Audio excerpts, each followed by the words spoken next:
machine.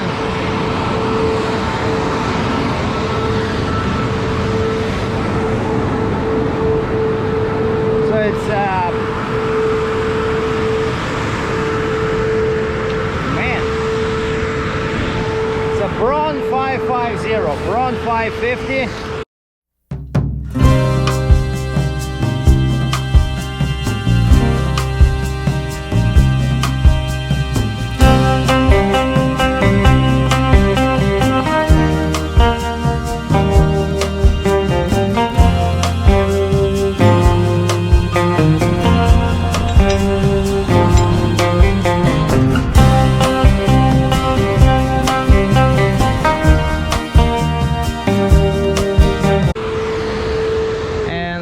That this basically the customer from US sent this one to the plant for refurbishing. So it's an old machine, but now it looks like brand new.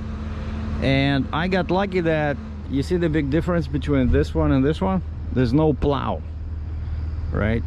I call it the blade, but that's the heavy thing. It's always awkward to load that one.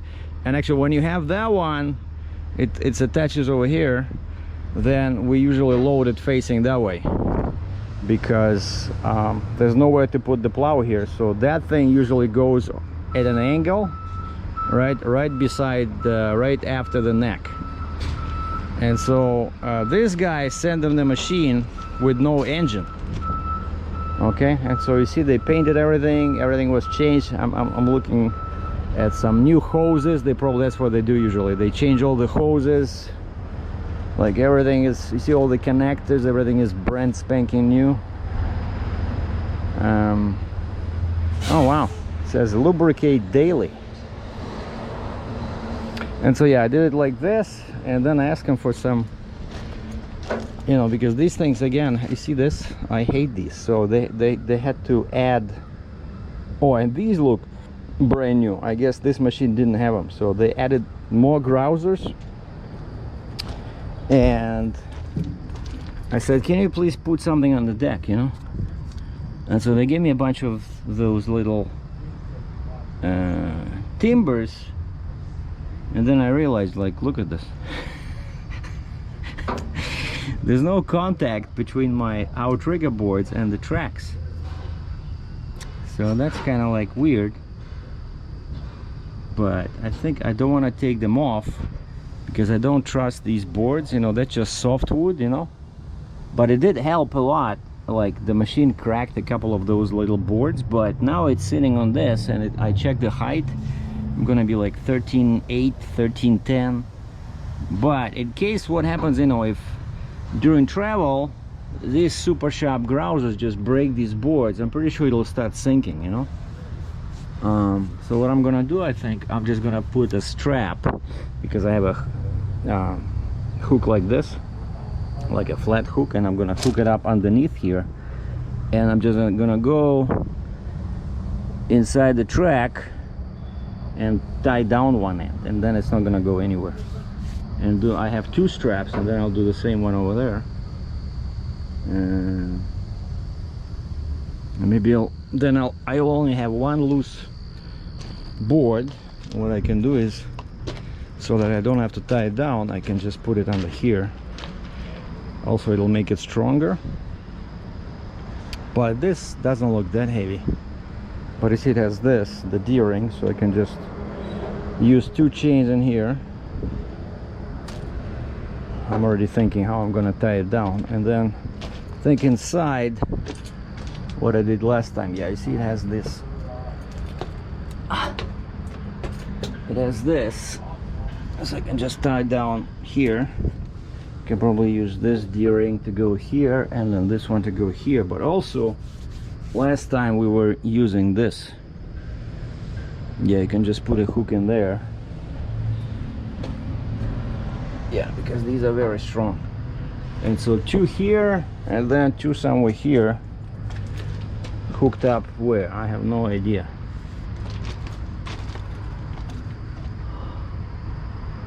See, that's why I need more D-rings. Actually, I forgot to call the Abufoil shop, right? Like a month ago, asking for extra D-rings. and they probably have them now, but see, I'll have to figure out something in the back there. So now they said they're gonna use this little crane, and I said, are you guys kidding? How are you gonna lift the engine with this baby crane? I said, how heavy is this? Because I thought it was like 10,000 pounds. They said no, it's actually like more like 2 tons. It's a Cummins engine, 4,000 pounds. And then another problem is I had trouble last time. Oh, and that's a very old one. Check this out. That looks like World War I. This is the plow goes here. Wait. Yeah, the plow goes here, and then the big spool with the pipe goes in there. And then when the plow opens the ground, it's, oh, I think the one, yeah, another spool is here. So, and then the hose, I think, goes like this from here in the ground, or the tile as they call it. Yeah, you see, this one doesn't have those grousers.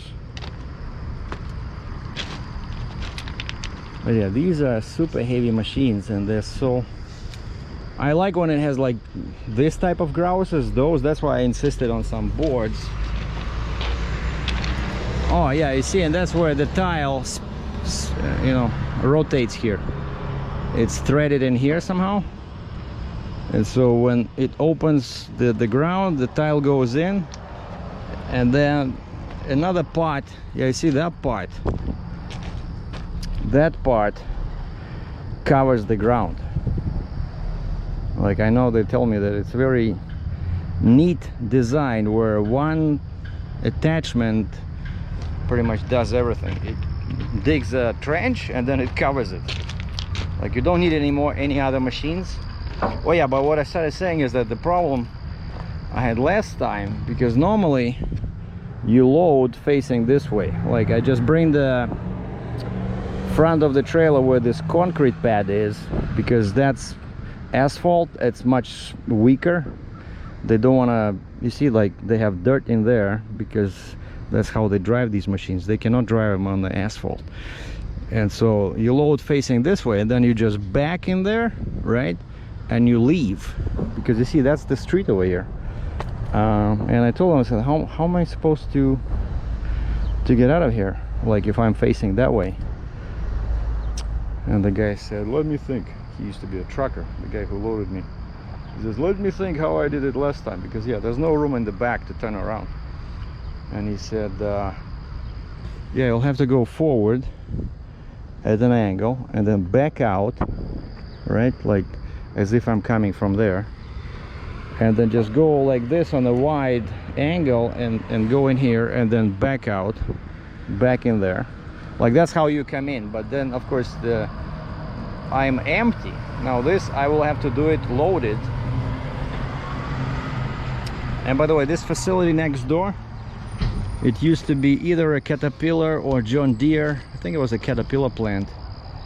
And then, I don't know if you can see in the distance, those shiny blue Jeeps, like massive looking, actually pretty good looking Jeeps, because this is actually, now it's a trailer plant. You know how I got my Jeep at JC, and they made me the neck and the Stinger, right? And this is their competitor, Sheltima. It's called Sheltima trailer. And so they moved into this plant, and they're renting space here. Actually, I remember last time when I was looking for a 60-ton trailer, I came in here and they said, if you want, we can rent you parking for your truck, because, you know, it's a huge property in there. And now I see they have lots of trucks and trailers of different colors, meaning they're different owners. But then up front they display these cute little Jeeps. I think are they tandem or are they trident? Because the neck looks pretty, oh yeah, some of them are tridents. So that's a 70-ton Jeep. You know, when you use 3 plus 3 plus 3, like a trident Jeep, trident trailer, and trident Stinger. That's one class above my 60-ton. So anyway, so now I checked the dimensions. Now I just need to go online, use my little modem in the truck, and order permits for Michigan, Indiana, Illinois, Wisconsin, and Minnesota. Yeah. 5, okay. And then I have to, last thing while they're doing this, I'm gonna take care of the customs paperwork. I have to do my, you know, manifest, e-manifest, ACE, ACE. And they said it usually takes them anywhere from 4 hours to 6 hours, and they're paying me to sit here because I charge them extra for this detention. So it's all good. The day is gonna be gorgeous, so I'm just gonna kick back, relax, and take care of the paperwork. Sounds good?